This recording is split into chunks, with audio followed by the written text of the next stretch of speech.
You are watching E-Awaaz TV, Voice of Community. جی صاحب السلام علیکم ورحمۃ اللہ وبرکاتہ۔ بہت سے پولیٹیکل پروگرامز ہوا کرتے تھے، مگر آج میں جس شخصیت سے ملاقات کرا رہی ہوں جناب زیدی صاحب کا بہت شکریہ، ان کے توسط سے ڈائریکٹلی انڈائریکٹلی میں ان تک پہنچی۔ تعلیم یافتہ انسان پاکستان کے نام کو روشن کرنے کے لیے اپنا رول پلے کر رہے ہیں۔ ڈاکٹر علی اے منائی ان کا نام ہے، اور آپ نے کراچی سے این اے ڈی یونیورسٹی سے اپنی انجینئرنگ مکمل کرنے کے بعد اپنی پوسٹ گریجویشن کے لیے آپ امریکہ تشریف لے آئے۔ یہاں پہ انہوں نے پی ایچ ڈی کی ڈگری ریسیو کی الیکٹریکل انجینئرنگ میں یونیورسٹی آف ورجینیا سے، اور 1993 سے آپ پروفیسر ہیں electrical engineering and computer science at the university of Cincinnati. Great صاحب، electrical engineering and computer science. Doctor صاحب ظاہر ہے سائنس کے شاگرد بھی ہیں، ایک پڑھے لکھے خاندان سے تعلق رکھتے ہیں۔ ایک چیز جو بڑی امپورٹنٹ ہے، آپ پاکستان کے جو فیمس پوئٹ ہیں امیر منائی، ان کے گریٹ گرینڈ سن بھی ہیں۔ اس حوالے سے آپ پوئٹری بھی لکھتے ہیں، اور مجھے بڑی حیرت ہوئی کہ سائنس 2 × 2 4 کا نام ہے، جبکہ پوئٹری تخیل کا نام ہے۔ انسان تخلیق کرتا ہے، سوچتا ہے، جس میں کسی بھی سبجیکٹ کو کور کر سکتا ہے، اور دریا کو کوزے میں بند کرنا۔ ڈاکٹر صاحب السلام علیکم، کیسے ہیں آپ؟ جی وعلیکم السلام، بہت شکریہ مجھے مدعو کرنے کا۔ میری خوش بختی کہ آپ سے بات ہوئی۔ ڈاکٹر صاحب میں آپ کی 2-3 چیزیں، سائنس فیکٹس کی بات کرتی ہے، اور بعض اوقات حقائق کڑوے بھی ہوا کرتے ہوتے ہیں، ویئر ایز جب ادب کی بات کرتے ہیں اور پوئٹری کی بات کرتے ہیں تو انتہائی جو لطیف احساسات ہیں ان کا ترجمان۔ ہم تھوڑی سی پولیٹکس کو بھی بات کریں گے، ویلیوز کی بھی بات کرنا چاہیں گے۔ ایکچولی میں آپ کی ایک چیز آج کل کی پولیٹکس کے لحاظ سے جب میں دیکھ رہی تھی، اور اسی کو میں کمپیئر کر رہی تھی، کہ لوگوں میں برداشت بالکل نہ ہونے کے برابر ہے۔ آپ سائنس کی روشنی میں، اور مجھے لگتا ہے وہ سائنس کی بھی بات ہو رہی تھی، میوٹیشنز بھی ہو رہی ہیں، انسانوں کا بیہیویئر بھی شاید کوئی جینز میں میوٹیشن ہوتی چلی جا رہی ہے، کہ ہم بڑے کڑوے اور کسیلے ہوتے چلے جا رہے ہیں۔ کچھ فرمائیں گے اس کے بارے میں؟ جی تو بہت شکریہ۔ پہلے تو میں آپ کا جو آپ نے ادب اور سائنس کے حوالے سے فرمایا، اس کو میں ذرا سا کہنا چاہتا ہوں اس کے بارے میں کچھ، کہ بات یہ ہے کہ سائنس میں بھی تخیل کا بہت بڑا رول ہے۔ جب بھی کوئی نئی تھیوری، کوئی نئی چیز جس پہ تحقیق ہوتی ہے، تو سب سے پہلے وہ تخیل کی صورت میں کسی سائنسدان کے دماغ میں پیدا ہوتی ہے۔ یہ خیال پیدا ہوتا ہے کہ کیوں نہ یہ چیز دیکھی جائے، یا کیوں نہ یہ دیکھا جائے کہ ایسا تو نہیں ہے۔ تو ایک طرف تو یہ بات ہے، اور آئنسٹائن نے جس طرح سے تھیوری آف ریلیٹیوٹی دریافت کی، اور وہ آپ کو معلوم ہے کہ اس نے پہلے سوچا اس کے بارے میں، اور پھر اس سے وہ نتیجے نکلے۔ دوسری طرف ادب جو ہے، اس میں تخیل یقیناً ہے، لیکن ادب ظاہر ہے کہ ہم کو حقائق سے بھی آگاہ کرتا ہے۔ طریقہ اس کا مختلف ہو سکتا ہے، لیکن وہ جیسی شیلی نے بھی کہا ہے کہ the poets are the unacknowledged legislators of the world۔ تو ادب جو ہے وہ اس کا حقیقت سے بھی بہت گہرا تعلق ہے، اور سچ یہ ہے کہ تخیل اور حقیقت دونوں کا آپس میں بہت گہرا تعلق ہے۔ بلکہ نیورو سائنس جو کہ میرا سبجیکٹ بھی ہے، اس میں تو ہم بعض دفعہ یہ بھی کہتے ہیں کہ جس چیز کو ہم حقیقت سمجھتے ہیں، وہ اصل میں وہ تخیل ہے جو ہم اپنے ذہن میں بناتے ہیں ان چیزوں کو دیکھ کے، سن کے، جو ہمارے ارد گرد ہیں۔ تو خیر چلیں، یہ تو دوسری بات ہو گئی۔ اب میں آتا ہوں آپ کے سوال کی طرف۔ اس کو ان ادر ورڈز جو تخیل، سائنس کا تخیل ہے، اس کو ہم ہائپوتھسس کا نام دیتے ہیں، یعنی it originates, it starts from hypothesis. جی ہائپوتھسس، لیکن بعض دفعہ ایسا ہوتا ہے، ہائپوتھسس بعض دفعہ تو یہ ہوتا ہے کہ آپ نے کچھ تحقیق کی ہے، اس سے کچھ نتائج نکلے ہیں، اس کی بنیاد پہ آپ ایک اگلا ہائپوتھسس پیش کر دیتے ہیں۔ اس کے لیے بھی تھوڑے بہت تخیل کی ضرورت ہوتی ہے، لیکن بعض دفعہ چیز بالکل جسے کہتے ہیں کہ غیب سے نمودار ہوتی ہے، آتے ہیں غیب سے یہ مضامین خیال میں، رائٹ؟ تو آئنسٹائن نے یہی سوچا تھا جب کہ اس نے ایک اپنے ذہن میں اس کے خیال آیا کہ اگر کوئی شخص جو ہے وہ ٹرینز کو دیکھتا تھا کہ ٹرینز آتی ہیں جاتی ہیں، اس کے ذہن میں خیال آیا کہ میں یہاں پلیٹ فارم پہ بیٹھا ہوں، کوئی شخص اگر ٹرین میں ہے اور کوئی چیز وہ کرتا ہے، کوئی کام کرتا ہے، تو اس کی ٹائمنگ میں اور جو مجھے ٹائمنگ نظر آئے گی، اس میں کیا تعلق ہے آپس میں۔ اور سائنسدانوں کا خیال یہ تھا کہ اس سوال کا جواب معلوم ہو چکا ہے، لیکن آئنسٹائن نے اس پہ اثر نو غور کیا، اور جب اس نے اور غور کیا تو اس کو اندازہ ہوا کہ ایسا نہیں ہے، ٹائم بھی ریلیٹیو ہے۔ شکریہ ڈاکٹر صاحب. انہیں تمام چیزوں کے بارے میں باتیں کرتے ہوئے آج کل میرا خیال ہے ہم اپنے خاندانوں کو بھی بھولے ہوئے ہیں, رشتوں کو بھولتے چلے جا رہے ہیں. پالیٹکس ہم پر اتنی بری طرح سے حاوی ہے, whereas ہم براڈر اسپیکٹرم کے اوپر نہیں دیکھنا چاہتے. The world once upon a time was ruled by Muslims, then it was ruled by Britishers, and now it is being ruled by Americans. This is a bitter fact of the time. اور اس میں صرف پاکستان کو ہی اس تناظر میں رکھیں, آپ پوری دنیا میں مڈل ایسٹ کی طرف آپ دیکھ لیں. آپ ایون برطانیہ جو ہے has to listen to America, America England, ہمارے جرمنی میں اگر آپ چلے جائیں Germany has to listen to England. تو پاکستان کی کیا بات ہے. مگر پاکستان کے لوگ صرف کیونکہ اپنے ہی حلقے میں دیکھ رہے ہیں تو ہماری ڈویژن اتنی زیادہ ہو گئی ہے کہ ہم, آپ کا ایک چیز جس کو میں پڑھا تھا اور میں اس کو کوشش کرتی ہوں کہ ہم اسکرین پہ بھی اس کو دکھا سکیں, اور آپ نے لوگ تنقید کے اب قائل نہیں ہیں. یعنی اگر عمران خان صاحب یا پیپلز پارٹی کے پارٹی لیڈرز یا مسلم لیگ کے پارٹی لیڈرز, جو لوگ ان کو فالو کرتے ہیں, they are die hard followers, وہ یہ ان کو پیروں پیغمبروں سے بھی اوپر کا درجہ دیتے چلے جا رہے ہیں. And they don't want to listen اینی تھنگ. اگر ان کی کوئی غلطیاں ہیں بعض اوقات اتنے آرام سے اس کو پاس کر جاتے ہیں, ہاں بس چند ایک غلطیاں ہو گئیں, بٹ دے ڈونٹ ایگری کہ together we can make a difference. فرمائیں گے کچھ؟ جی, تو اس میں بات یہ ہے کہ میرے خیال میں دو لیولز پہ آپ اس کو دیکھ سکتے ہیں. ایک تو یہ کہ انسان کی فطرت میں ایک قسم کی وحشت تو ہم سب میں موجود ہے. ٹھیک ہے, ایک وحشی جو ہے ہمارے سب کے اندر موجود ہے. ہمارے تمدن کو ابھی ایٹ دا موسٹ کہہ لیں 15,000 سال ہوئے ہیں. جہاں تک کہ ہم نے چیزیں دریافت کی ہیں اس کے حساب سے تو 15,000 سال بھی نہیں, 10-12,000 سال ہوئے ہیں. لیکن اس سے پہلے کا جو لاکھوں سال کا عرصہ گزرا ہے اس میں جو خصوصیات انسان میں پیدا ہوئیں وہ اب تک موجود ہیں ہمارے اندر. اب یہ چیزیں میوٹیشن جو ہے ارتقاء اتنی تیزی سے نہیں ہوتا کہ جبلت بدلنے لگے اتنے کم عرصے میں, تو وہ جبلت موجود ہے. لیکن جب تمدن آیا اور انسانوں نے ساتھ رہنا سیکھا تو تہذیب اسی کا نام ہے کہ انہوں نے اپنے جو یہ جذبات تھے ان کو دبانا سیکھا اور کس طرح سے مل جل کے رہنا چاہیے وہ چیز سیکھی. لیکن خیر انسانی تاریخ میں بہت ظلم و بربریت پھر بھی ہمیشہ موجود رہی ہے. اچھا, دوسرے میں کہتا ہوں پاکستان کے حوالے سے کہ آپ کو معلوم ہے کہ پاکستان میں جو کچھ ہو رہا ہے اس سے ملتی جلتی چیزیں ہندوستان میں بھی, امریکہ میں بھی, ممکن ہے کینیڈا میں بھی ہو رہی ہوں. اگر آپ سوشل میڈیا پہ جائیں تو یہ جو قوت برداشت کی کمی ہے وہ آپ کو ہر جگہ نظر آئے گی. لیکن پاکستان کے سلسلے میں یہ کہ یہ ایسا کیوں ہے. دیکھیے تہذیبیں جو ہیں ان کا مزاج ہوتا ہے, ہر تہذیب کا اپنا مزاج ہوتا ہے اور وہ مزاج صدیوں میں بنتا ہے.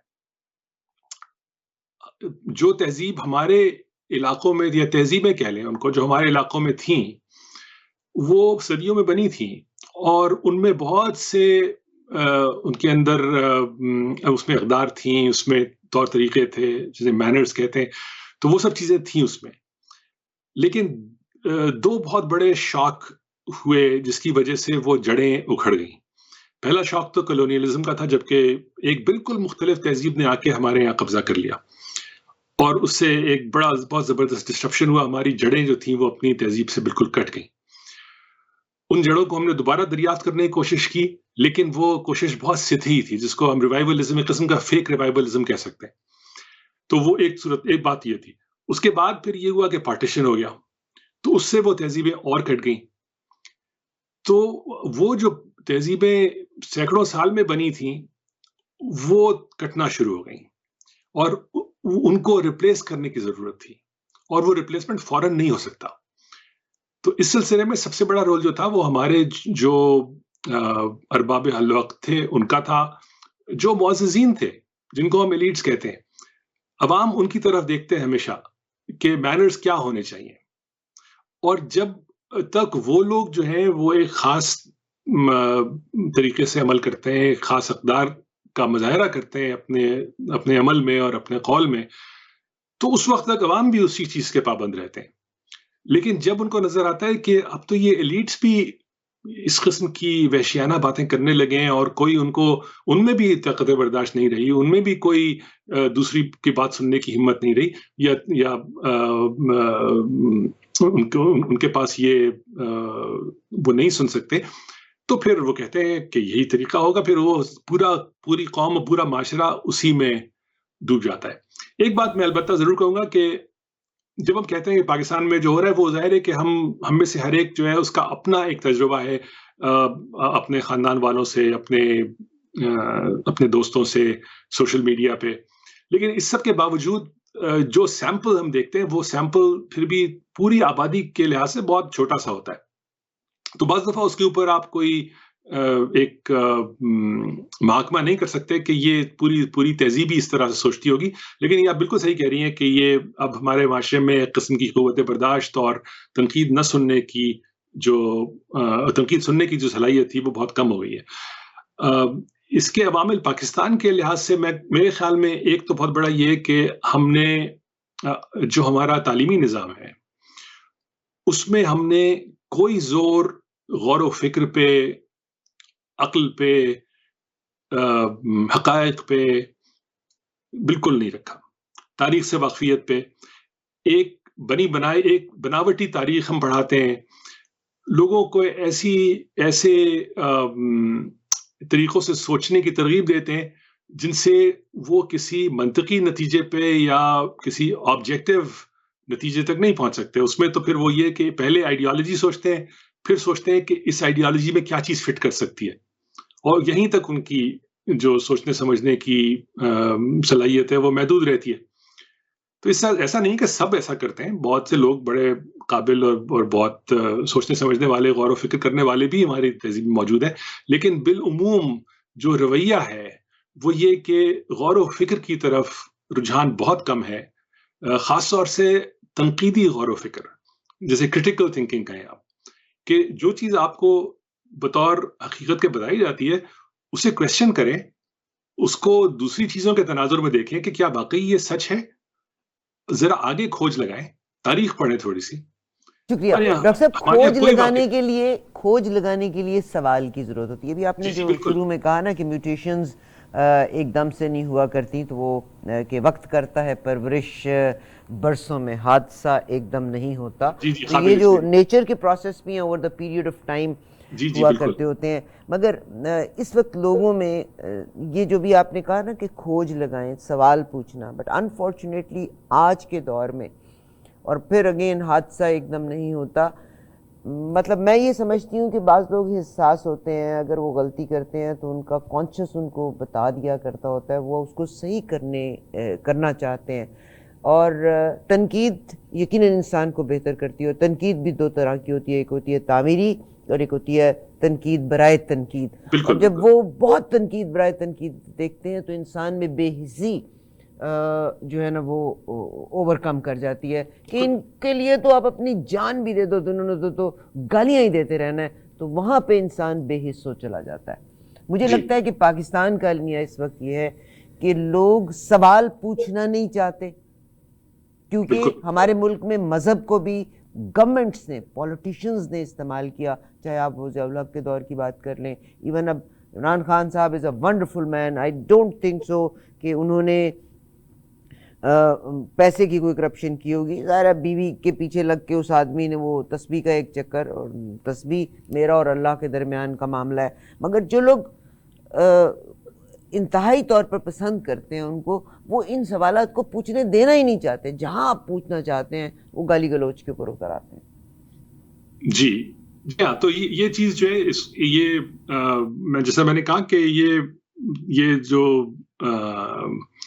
اس کی جو کیپیسٹی ہے وہ تو سب کے اندر پہلے سے موجود ہوتی ہے, لیکن جب ہمارے ارد گرد کی تہذیب اس چیز کو دباتی رہتی ہے کیونکہ ہم کو لگتا ہے کہ یہ چیز مناسب نہیں ہے, تو اس وقت تک ہم اس چیز کو دبائے رکھتے ہیں. پھر اس طرح سے گفتگو لوگ نہیں کرتے ہیں آپس میں, پھر عادت پڑ جاتی ہے اچھی طرح سے بولنے کی, تنقید سننے کی وغیرہ وغیرہ. وہ سب عادتیں ہم نے بھلا دی ہیں, کیونکہ جو ہمارا سسٹم ہے اس نے جس طرح سے ہم پوری قوم کو ٹرین کیا ہے اس میں ان چیزوں پہ کوئی زور نہیں ہے جو کہ پہلے ہوا کرتا تھا.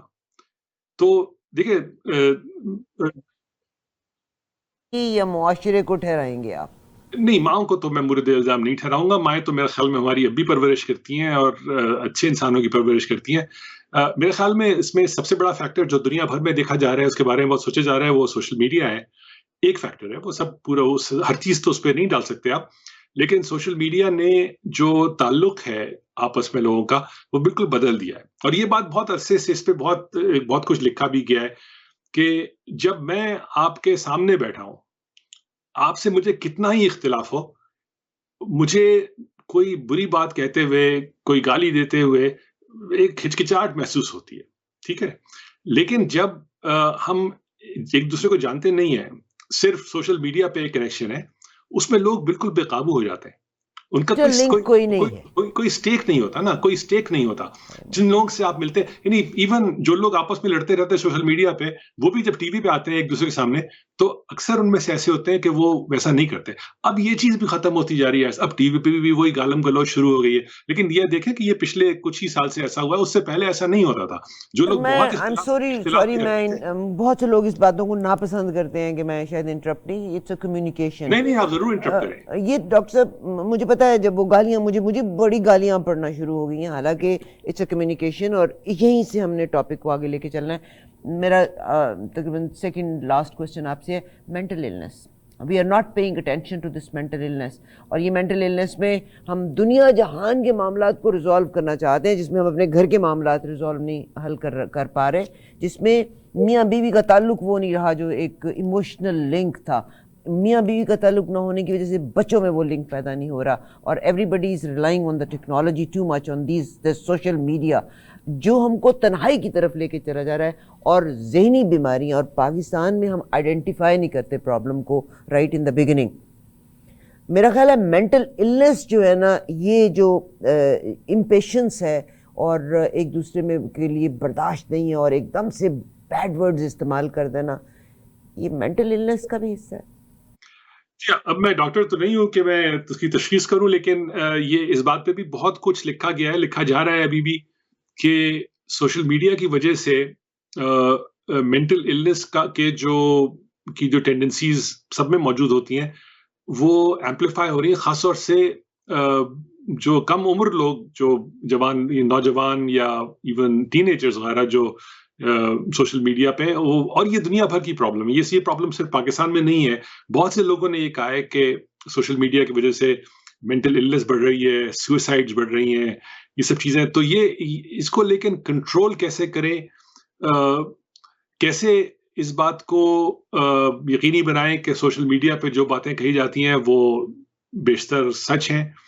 یہ سب چیزیں جو ہے، اس کا کوئی حل فی الحال نظر نہیں آ رہا ہے. اور چیزیں اس سے بھی زیادہ آگے بڑھیں گی. ابھی تو جو آپ نے دیکھا، یہ تو صرف ایک ابتدا ہے، رائٹ. ابھی تو اب وہ چیٹ جی پی ٹی کا اتنا ذکر ہو رہا ہے، اس سے بہت سی چیزیں آتی ہیں، لیکن جیسے جیسے اے آئی اس میں داخل ہو رہی ہے، یا جیسے اس میں آپ ورچوئل ریالٹی داخل ہوگی. آپ تنہائی کا ذکر کر رہی ہیں، جو ورچوئل ریالٹی ہمارا ایکسپیرینس اس میں ہوگا، تو آپ سب اینک لگائے گھومیں گے، اسی اینک کے ذریعے سے آپ کو سب دنیا نظر آئے گی. ایک دوسرے کے سامنے بات کرنے کی تو ضرورت ہی نہیں رہے گی.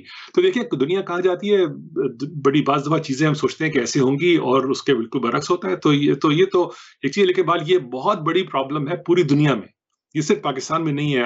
اگر آپ مجھے معلوم نہیں کہ آپ American social media, political social media امریکہ کا یا ہندوستان کا آپ پڑھتی ہیں، وہاں پر بھی بالکل وہی حال ہے. بلکہ میں کہوں گا کہ جو والیوم میں تو اور بھی زیادہ ہے، کیونکہ لوگوں کی تعداد زیادہ ہے. جی سر، مگر سر میں یہاں پہ ایک بات ضرور کہوں گی کہ ہم پاکستان کے بارے میں بات کرتے ہیں. مجھے لگتا ہے کہ پاکستان میں ہم پاکستانی جو ابراڈ آ گئے ہیں وہ اس ایشو کا زیادہ شکار ہیں، کیونکہ یہاں آنے کے بعد بہت سی فیملیز سپلٹ ہوئی ہیں، ڈائیورسز بہت زیادہ ہیں، بچے باہر نکلتے جا رہے ہیں پیرنٹس کو. مگر ہماری جیسی جنریشن نے اپنے پیرنٹس کو، اپنے رشتہ داروں کو اکٹھے دیکھا. مگر پاکستان میں آج بھی میرا خیال ہے یہ ایشو اتنا سیریس نہیں ہے. یہ ایشو مگر اتنا سیریس نہیں ہے کہ اگر ایک ڈائیورس ہوتی، ایک بیوہ ہوتی ہے، تو وہ اپنے آبائی گھر میں آ جاتی ہے، سارے مل کے کیئر کرتے ہیں. میرا خیال ہے وہاں آج بھی بزرگ اگر ہیں تو اپنے گھر میں ہی بچے بھی کیئر کرتے ہیں، بڑے بھی کیئر کرتے ہیں. تو یہاں پر ہم ایلینیشن میں زیادہ چلتے چلے جا رہے ہیں، اور شاید اس کی طرف زیادہ ہیں. ایک زمانہ تھا کہ پیشنس کا عالم یہ تھا. میں آج ہی بلکہ دیکھ رہی تھی جناب اصغر خان صاحب ایک پولیٹیکل لیڈر ہوا کرتے ہوتے تھے. انہوں نے بھٹو صاحب کے بارے میں کہا تھا, بڑی نفرت تھی ان کو کہ میں بھٹو کو فلاں جگہ سے لٹکا دوں گا. اور لیٹر آن کہتے ہیں کہ ضیاء الحق صاحب نے جب بھٹو صاحب کو پھانسی دی تھی تو اصغر خان صاحب was the main one of the person جو بڑا ان کو انفلوئنس کر رہے تھے کہ اس کو بس پھانسی دے دینی چاہیے. حالانکہ دنیا مانگتی تھی, ان کو کہیں اور بھیج دیتے.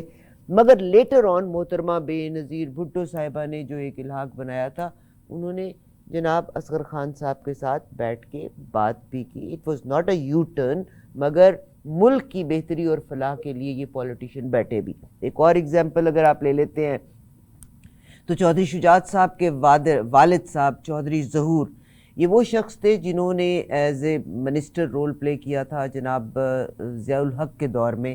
اور ضیاء الحق صاحب نے ان کو خوش ہو کے کہا تھا تم کیا مجھ سے مانگو گے؟ تو انہوں نے کہا مجھے وہ قلم چاہیے جس سے آپ نے سائن کیا تھا بھٹو صاحب کی پھانسی کے لیے.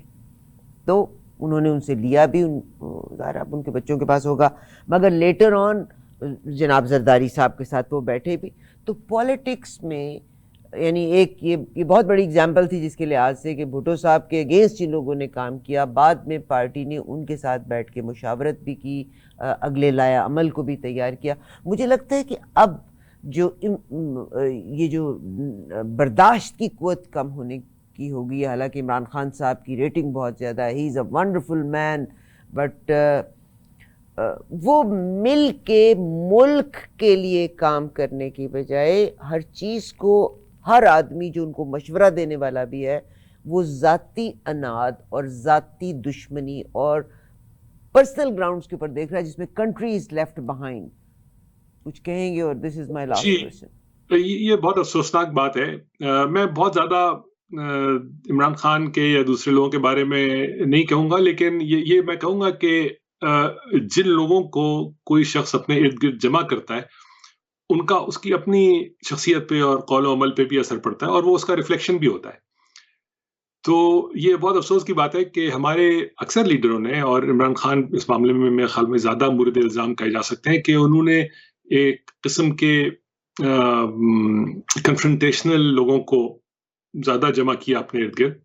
لیکن یہ مسئلہ صرف عمران خان کی پارٹی کا نہیں ہے, یہ دوسری پارٹیز میں بھی یہ چیز اب ہو گئی ہے. اگر آپ دیکھیں کہ ہر طرف سے کسی میں یہ جذبہ نہیں ہے کہ سب مل بیٹھ کے ملک کا مسئلہ حل کریں. اور افسوسناک بات یہ ہے کہ ملک کے مسائل صرف اسی طرح حل ہو سکتے ہیں کہ ساری پارٹیز جو بھی ان کے مسائل آپس میں تھے, جو پرابلم بھی تھیں, جس نے جس کو جو کچھ کہا تھا, ان سب کو بھلا کے اور وہ مل کے بیٹھیں اور کوئی ایسی چیز کریں کہ جس سے ملک سدھر سکے. اور اس کے لیے سب کو اپنی کچھ طاقت جو ہے وہ چھوڑنی پڑے گی. الیکشن ہوں گے, اس کے بعد جو بھی پارٹی جیتے وہ بجائے اس کے کہ اپنی دھوس جمانے کا عمل اختیار کرے, اس کے بعد وہ سب کو جمع کر کے اور سب کو ملا کے اپنے ساتھ کوئی نیشنل یونٹی گورنمنٹ بنائے, جس میں کہ کچھ ایسے لوگ ہوں جو واقعی ایکسپرٹس ہوں, اپنے حوالی موالی نہ ہوں, عزیز رشتہ دار نہ ہوں, اور پھر ملک کو بہتری طرف لے جانے کی کوشش کریں. اس کے علاوہ تو کوئی حل ہے نہیں. عمران خان صاحب کے پاس تو کوئی ان کے رشتہ دار ہیں بھی نہیں, ان کے رشتہ دار پارٹیوں میں کنشپ چل رہی ہے. یہ بالکل صحیح ہے, یہ بڑا پازیٹیو ہے کہ وہاں پر کوئی رشتہ داری وغیرہ کا سلسلہ نہیں ہے, لیکن رشتہ داریاں کئی قسم کی ہوتی ہیں, ذہنی رشتہ داریاں بھی ہوتی ہیں بعض دفعہ. ٹھیک ہے ڈاکٹر صاحب, بہت اچھا لگا آپ سے بات کرنا. آپ نے الیکٹرک انجینئرنگ کی ہے اور آپ کمپیوٹر سائنس, آپ کی ویژن نے کیوں کام نہیں کیا تھا؟ Why you did not go into the securities rather than you could have been minting money today because electrical engineer and then computer science you could have been minting money, کیونکہ آج کے دور میں جو سائبر سیکورٹی ہے is the most important and the most paying around the world. جی اس وقت cyber security پہ اتنا زور نہیں تھا جب مجھے پی ایچ ڈی کیے ہوئے اب 32 سال ہو گئے, تو اس وقت یہ سلسلہ نہیں تھا. لیکن اس وقت بھی دوسری چیزیں, دوسرے مواقع تھے. اس زمانے میں خاص طور سے فائنینشیل سیکٹر میں بہت زور تھا ان چیز. میں نے اے آئی میں پی ایچ ڈی کیا تھا, اس وقت بہت انٹرسٹڈ تھے لوگ. لیکن مجھے تحقیق سے پی ایچ ڈی بھی اے آئی میں کیا تھا. جی میں الیکٹریکل انجینئرنگ میں کیا تھا, لیکن جو میرا جو ڈسرٹیشن تھا وہ اے آئی پہ تھا. تو جو اس زمانے میں اے آئی چلتی تھی وہ آج بھی ہم وہی کر رہے ہیں. جو نیورل نیٹ ورک جن کا کہ آپ ذکر سنتی ہیں، جو انہی کی ابتدائی شکل جو تھی اس زمانے میں تھی، تو میں نے اسی پہ کیا تھا. اس زمانے میں بھی وہ استعمال ہو رہی تھی، فائنینشیل سیکٹر میں بھی یوز ہو رہی تھی، ملٹری میں بھی یوز ہو رہی تھی. لیکن مجھے دلچسپی تحقیق سے تھی، اور خاص طور سے مجھے دلچسپی تھی دماغی جو انسان کا دماغ کام کرتا ہے، ہم سوچتے کیسے ہیں، سمجھتے کیسے ہیں، یہ سب چیزیں. تو میں نے ہمیشہ اسی طرف کو اپنا رجحان رکھا ہے.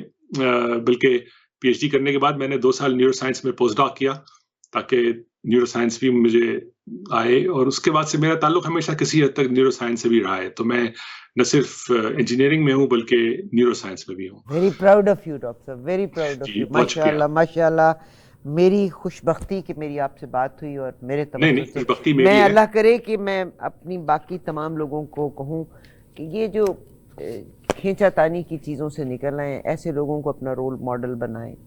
اور پاکستان کی بہتری اعلیٰ تعلیم میں ہے. پاکستان میں بڑے ٹیلنٹڈ لوگ موجود ہیں، بہت ریسورسز کی ہمارے پاس کمی ہے. ڈاکٹر صاحب بہت شکریہ آپ کا فار یور ٹائم. بہت شکریہ. اجازت دیجیے گا ڈاکٹر صاحب، آپ ان کا ریزیومے دیکھیے گا، آپ ان کو گوگل کر کے دیکھیے گا. You will be proud of him and I am proud of all Pakistanis. There are a tremendous number of Pakistanis. They are playing great role around the world. بالکل. ابھی دیجیے گا اجازت، انشاءاللہ اگلے پروگرام تک. جی بہت شکریہ. You are watching E-Awaaz TV, Voice of Community.